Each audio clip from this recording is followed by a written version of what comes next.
आप में से आज तक कभी किसी ने गौर किया है कि जो बिल बोर्ड्स होते हैं, जो सड़कों के लेफ्ट राइट पे या घरों में भी अक्सर ऊपर आपको लगे हुए बड़े बड़े बोर्ड्स नज़र आ रहे होते हैं जिन पे इश्तेहारात होते हैं, उनकी लोकेशन कौन डिसाइड करता है?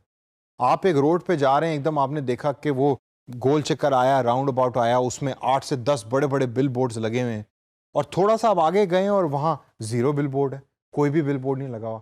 तो who is deciding these locations? Marketeers जो होते हैं वो पहले रिसर्च करते हैं और देखते हैं कि जो कस्टमर्स हैं वो कौन सी सड़क लेते हैं, किस जगह उनकी गाड़ी रुकती है। जब गाड़ी रुकती है तो उनका जो उनकी नज़र है वो किस जगह ठहर रही है। अगर हम उनके राइट के ऊपर बोर्ड लगाएंगे तो क्या वो ज़्यादा इफेक्टिव है, या लेफ्ट पे अगर बोर्ड लगाएं तो वो ज़्यादा इफेक्टिव है। आजकल आपने अक्सर देखा होगा, जो लाहौर के अंदर बड़ी कॉमन अब ये चीज़ है कि very high bright light TVs जो हैं वो बिलबोर्ड की शक्ल के अंदर डिफरेंट सिग्नल्स के ऊपर नस्ब किए गए हैं, जिन पे कंपनी जो है वो अपनी वीडियो एडवर्टाइजमेंट चला रही होती हैं। इसी तरीके से रोड के राइट या लेफ्ट के ऊपर मोबाइल फ़ोन की शक्ल के अंदर जो है वो वीडियो एड्स चलाने के लिए डिफरेंट स्क्रीन्स भी नस्ब की हुई, जो बिलबोर्ड की एक शेप और फॉर्म है। और ये सारी रिसर्च बेस के ऊपर हो रही होती है। कि अगर आप लाहौर के लिंक रोड के ऊपर जा रहे हैं तो उस पे आपको बेतहाशा, या कलमा चौक के करीब है तो बेतहाशा आपको वो छोटी स्क्रीन नज़र आएंगी जिसके ऊपर वीडियोस चल रही हैं। क्योंकि हो सकता है कि मार्केट ये सोचते होंगे यहाँ चूँकि ट्रैफिक ब्लॉक ज़्यादा होती है तो गाड़ी ज़्यादा रुकती है, तो इसी वजह से जो कस्टमर है वो इधर खड़ा होकर इस पर्टिकुलर बिलबोर्ड को या उस वीडियो को देखेगा और उस वीडियो को देखने के बाद उस पर्टिकुलर ब्रांड को विजिट करेगा। तो जो कंपनीज होती हैं डिफरेंट, वो फिर एडवर्टाइजमेंट एजेंसी को पैसे देती हैं और अपना इश्तिहार उस बिलबोर्ड पे चलाती हैं या उसकी वीडियो देती हैं और वीडियो चलवाती हैं। अब ये तो होगा सारा ट्रेडिशनल की कहानी कि ट्रेडिशनल बिलबोर्ड्स कैसे होते हैं। जब हम डिजिटल की बात करें तो डिजिटल इन्वायरमेंट में कस्टमर जर्नी मैपिंग का एक कॉन्सेप्ट है जो बहुत ही ज़्यादा इंपॉर्टेंट है। कस्टमर जर्नी मैपिंग से मुराद ये है कि आप अपने कस्टमर का जो पूरा सफ़र है लास्ट पॉइंट तक पहुंचने का, उसको मैप करते हैं। उसको देखते हैं कि वो कहाँ से शुरू हुआ और कहाँ तक पहुंचा और किस किस रास्ते से होता हुआ आया है। इसका फ़ायदा क्या है? फ़ायदे के ऊपर थोड़ी देर में हम बात करेंगे, लेकिन कस्टमर जर्नी मैपिंग में क्या क्या चीज़ें आती हैं, सबसे पहले ये स्टेप बाय स्टेप प्रोसेस होता है। It goes from one step to second, second to third and third to fourth. आप कभी भी कोई स्टेप दरमियान में से स्किप नहीं कर सकते। आपने देखना होता है कि फॉर एग्जांपल रात के 2:30 बजे एक कस्टमर है, उसने आपके ऑनलाइन स्टोर से टी-शर्ट खरीदी है। तो वो 2:30 बजे खरीदी किस तरीके से? क्या ऐसी चीज़ है कि रात के 2:30 बजे उस कस्टमर को मोटिवेट उसने किया कि वो आपकी वेबसाइट पे आया और आके उसने वहाँ से टी-शर्ट खरीदी? मैं बैठा क्रिकेट मैच देख रहा था, क्रिकेट मैच ख़त्म हुआ, अब मैं फ़ारिग था, मुझे नींद नहीं आ रही थी, तो I turn on my laptop, मैं अपनी फेसबुक फीड को देख रहा हूँ, वहाँ मैंने डिफरेंट इश्तिहारात देखे, उसमें से एक इश्तिहार आपका था। मैंने देखा कि जी प्राइसिंग बड़ी इंटरेस्टिंग लग रही है, सो आई क्लिक्ड ऑन दैट एड। वो मुझे ले गया आपके वेबसाइट के ऊपर।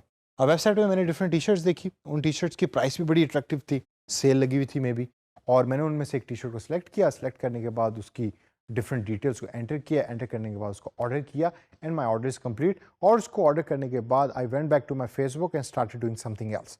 अब ये तमाम जो चीज़ें मैंने की, ये पूरे का पूरा एक जर्नी है। अब इसको समझने के लिए बहुत ज़रूरी है कि आप वो तमाम स्टेप्स देखें कि कस्टमर किस किस जगह से किन रीजंस की वजह पे आपकी उस वेबसाइट पे आया और उसने वो परचेज किया।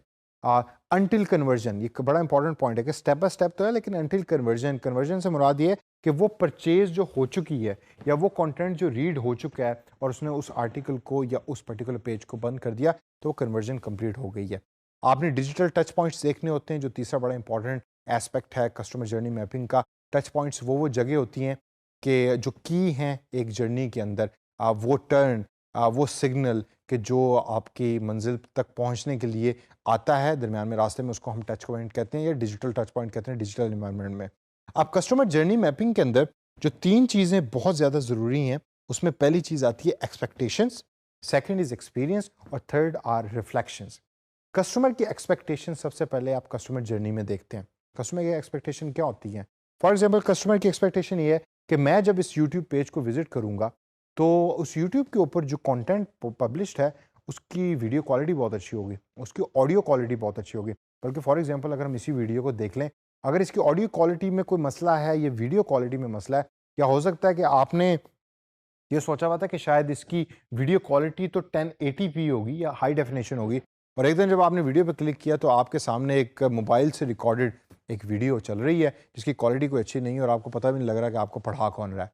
तो आपका एक्सपीरियंस अच्छा नहीं रहेगा, क्योंकि आपकी एक्सपेक्टेशन तो कुछ और थी और जब एक्चुअल वो चीज़ आपके सामने आई तो वो आपकी एक्सपेक्टेशन को मैच नहीं कर सकी। So your experience is not good. इसलिए जब कस्टमर जर्नी मैपिंग को आप डिसाइड कर रहे हैं तो उसमें आपने ये देखना है कि कस्टमर की एक्सपेक्टेशंस क्या हैं, और उन एक्सपेक्टेशन को जहन में रखते हुए आप आगे चलते हैं और आगे चल के एक्सपीरियंसेस को डिज़ाइन करते हैं और डिफ़ाइन करते हैं। अब जब एक एक्सपेक्टेशन कस्टमर ने आपके पर्टिकुलर ब्रांड के साथ एसोसिएट कर दी है, वो उन्हीं एक्सपेक्टेशंस के इर्द-गिर्द अपने एक्सपीरियंस को बनाने की कोशिश करता है। अगर मैं किसी का वीलॉग देखता हूँ, यानी वीडियो लॉग रेगुलरली देखता हूँ या कोई टीवी शो देखता हूँ यूट्यूब के ऊपर, तो मेरा क्या एक अपना एक्सपेक्टेशन के साथ अपना एक एक्सपीरियंस का एक म्यार है। मैं चाहता हूँ कि एक सर्टेन एक्सपीरियंस है जो हर बार मुझे उस पर्टिकुलर वीडियो लॉग से मुझे मिले या उस टीवी शो से मुझे मिले। यहाँ अगर हम पाकिस्तान और इंडिया के क्रिकेट मैच की एग्जांपल दें तो वो गलत नहीं होगी। हमेशा पाकिस्तान और इंडिया का जब भी कोई क्रिकेट मैच होता है तो हमारी एक्सपेक्टेशंस होती हैं उस मैच के साथ, और उन एक्सपेक्टेशन के साथ हम चाहते हैं कि हमारे एक्सपीरियंसेस भी एसोसिएट हो। तो आपने जब as a digital marketer customer journey mapping बनाना है या कस्टमर जर्नी मैपिंग का डॉक्यूमेंट बनाना है, तो सबसे पहले आपने देखना है कस्टमर की एक्सपेक्टेशंस क्या हैं और कस्टमर कौन कौन से एक्सपीरियंसेस चाहता है उन एक्सपेक्टेशन से रिलेटेड। और लास्ट के अंदर रिफ्लेक्शंस। रिफ्लेक्शन से मुराद ये है कि एक्सपेक्टेशंस भी हैं और एक्सपीरियंसेस भी हैं, लेकिन जब वो एक्सपीरियंसेस हो गए हैं तो उनको रिफ्लेक्ट कस्टमर किस तरीके से कर रहा है और उनका फीडबैक कस्टमर क्या दे रहा है। इन चीज़ों को जब आप लेके चलेंगे और कस्टमर जर्नी मैपिंग के अंदर इंक्लूड करेंगे तो आप एक बड़ा कॉम्प्रिहेंसिव किस्म का वो पूरे का पूरा सफ़र कस्टमर का देख सकते हैं जो कस्टमर ने यूज़ किया है कन्वर्जन तक पहुंचने के लिए। अब ये तो हो गया कस्टमर जर्नी मैपिंग, लेकिन इसमें कॉम्प्लेक्सिटीज़ क्या क्या हैं? वो कौन कौन सी ऐसी चीज़ें हैं कि जो आपको तंग कर सकती हैं कस्टमर की जर्नी को मैप करने के लिए? सबसे मोस्ट इम्पॉर्टेंट और सबसे मुश्किल कॉम्प्लेक्सिटी है वो है एवरी कस्टमर इज़ डिफरेंट। हर बंदा डिफरेंट है। अब फॉर एग्जांपल एक 50 साल का बंदा है, वो आपकी वेबसाइट को यूज़ कर रहा है और आपने वेबसाइट बड़ी मॉडर्न एंड ट्रेंडी बनाई हुई है, उसको समझ ही नहीं आ रही कौन सा बटन कैसे क्लिक करना है, और वो फ्रस्ट्रेट हो जाएगा वहाँ जाकर। इसी तरीके से कोई यंग बंदा है और वो आपकी वेबसाइट पे विजिट करता है और आपकी वेबसाइट बड़ी बोरिंग है, तो वो he is not going to like your website, he is going to leave your website. इसीलिए इंपॉर्टेंट ये है कि आप देखें कि आपके जो पर्टिकुलर वेबसाइट या फेसबुक है या आपका बिजनेस है उसका कस्टमर है कौन, और उसके रिलेटेड अपने कंटेंट को बनाएं। तो पहली कॉम्प्लेक्सिटी है different customer have different journeys, different experiences, लेकिन उन जर्नीज को फाइंड आउट आपने करना है थ्रू रिसर्च, और देखना है कि उन जर्नीज को फाइंड आउट करके आप किस तरीके से बेहतर बना सकते हैं। सेकेंड कॉम्प्लेक्सिटी जो बड़ी इंपॉर्टेंट है वो है डिफरेंट कॉन्टेक्स्ट। हो सकता है जब मैंने टी शर्ट खरीदी है तो मैं घर पे बेड पे बैठा हूँ, खाना खा के हटा हूँ रात के 2 बजे, और मैं because I did not have anything else to do, तो that's why I went ahead और मैंने आपकी शॉप से शॉपिंग की है। जबकि दूसरे साइड के ऊपर वही टी शर्ट किसी ने दोपहर 3 बजे खरीदी है, वो ऑफिस में बैठा है, कोई काम नहीं कर रहा, बैठा बोर हो रहा था, तो उसने वो अपने ऑफिस कंप्यूटर के ऊपर जाके आपके ऑनलाइन स्टोर पे विजिट किया और जाके चीज़ों को खरीदा। उसका कॉन्टेक्स्ट और है, मेरा कॉन्टेक्स्ट और है। तो इसी वजह से आपने ये देखना है, और यही कॉम्प्लेक्सिटी है कि डिफरेंट कस्टमर्स का डिफरेंट कॉन्टेक्स्ट होगा, उन कॉन्टेक्स्ट को आपने फाइंड आउट करना है। और फिर ये देखना है कि ऐसे ग्रुप्स बन जाएंगे कि जिनमें रात को लेट परचेजर्स होंगे, दोपहर को परचेज करने वाले होंगे, दिन के अंदर स्पेशली अगर फीमेल परचेज दिन में करें तो उनकी एक अपना कॉन्टेक्स्ट है जिसके अंदर परचेज कर रहे हैं। और इन तमाम कॉम्प्लेक्सिटीज से गुजरने के बाद ही आप कस्टमर जर्नी को अच्छे तरीके से बना सकेंगे। अब ये तमाम चीज़ें जो मैंने आपको बताई हैं, इसके बाद एक क्वेश्चन ये आता है कि भाई कस्टमर जर्नी जो है वो इतनी इंपॉर्टेंट है क्यों? Why do we actually need customer journey? सबसे पहली चीज़ जो इसके अंदर इंपॉर्टेंट है, and why is it important, is के it gives you a very focused approach to all the strategies जो आप बना रहे हैं। डिजिटल मार्केटिंग की तमाम वो स्ट्रेटजी जो आपने बनाई हैं, जिसको आपने इम्प्लीमेंट करना है, उसके रिजल्ट आप एक्सपेक्ट कर रहे हैं, उसको एक फोकस्ड व्यू और फोकस्ड वे दे देता है। फोकस्ड वे से मुराद ये है कि आपको पता लगेगा कि आपका कस्टमर कहाँ स्टॉप करेगा, कौन सी जगह के ऊपर क्लिक करेगा, उसकी नज़र आपकी वेबसाइट पे सबसे पहले किस चीज़ पे जाके ठहर रही है। वो तमाम चीज़ें आप अपने कस्टमर के इर्द गिर्द उसको चेंज करेंगे और उसके एक्सपीरियंस को बेहतर बनाएंगे। सेकंड जो पॉइंट है वो है पर्सनलाइजेशन का। जब आपको ये पता लगे कस्टमर को पसंद क्या है, तो आप उसको पर्सनलाइज कर देते हैं उस पर्टिकुलर कस्टमर के रिलेटेड।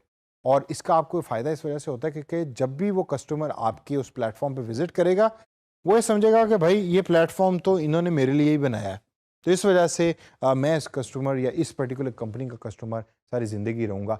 एप्पल की वेबसाइट अपने कंप्यूटर के ऊपर ओपन करें और ज़रा देखें कि एप्पल की जो वेबसाइट है उसका ओवरऑल फ़ील आपको क्या मिलता है।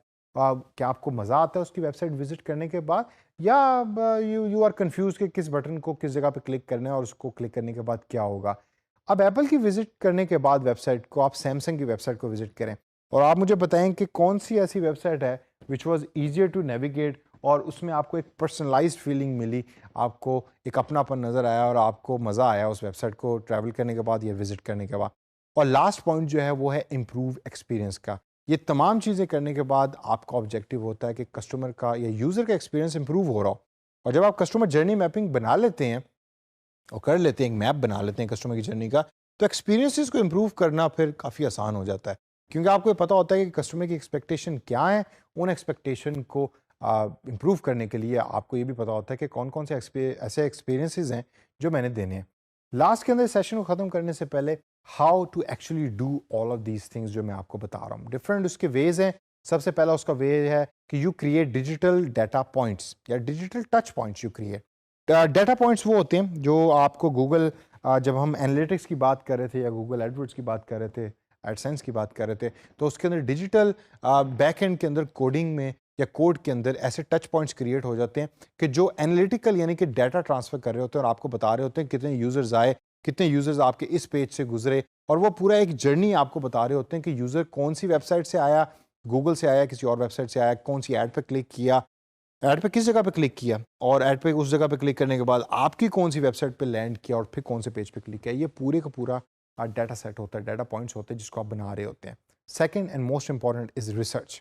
You carry out research, you find out कि आपका कस्टमर क्या कर रहा है, और जितना आप रिसर्च करेंगे उतना ही जर्नी आपके कस्टमर का मैप अच्छे तरीके से होगा। और लास्ट और बड़ा इंपॉर्टेंट पॉइंट है map extensive and change optimal. आपने हमेशा मैपिंग एक्सटेंसिव तरीके से करनी है, डिटेल्ड मैपिंग करनी है। आपके जो ऑफिस का कमरा है या आपके घर का कमरा है उसकी दीवारों के ऊपर बड़े बड़े चार्ट्स लगे होने चाहिए जिसके ऊपर कस्टमर की जर्नी बता रही हो कि वो सुबह इतने बजे उठा, इतने बजे उसने अपने मोबाइल का फेसबुक खोला, यहाँ से उसने ये ऐड देखी। ये तमाम चीज़ें आपने एक्सटेंसिवली करनी है। लेकिन चेंज ऑप्टिमल, ऑप्टिमल का मुराद है कि सिर्फ उन चीज़ों को चेंज करें जिसका इफेक्ट आना है। ऐसा ना हो कि आप चेंज भी एक्सटेंसिव कर रहे हैं और मैप भी एक्सटेंसिव कर रहे हैं, तो अगेन वो हॉच पॉच क्रिएट हो रहा है, कस्टमर को भी समझ नहीं आ रही और आपको भी समझ नहीं आ रही, तो ना आपका यूज़र बढ़ रहा है और आपकी तमाम वो एफर्ट जो आप लगा रहे हैं वो रायगां जा रही हैं। तो कस्टमर जर्नी मैपिंग, इसको आपने समझना है, इसको आप कोशिश करें कि जितना ज़्यादा प्रैक्टिस कर सकें और उसके बाद इंटीग्रेट कर सकें, उसको इंटीग्रेट करें। यह आपके एक्सपीरियंस को बहुत बेहतर बनाएगी।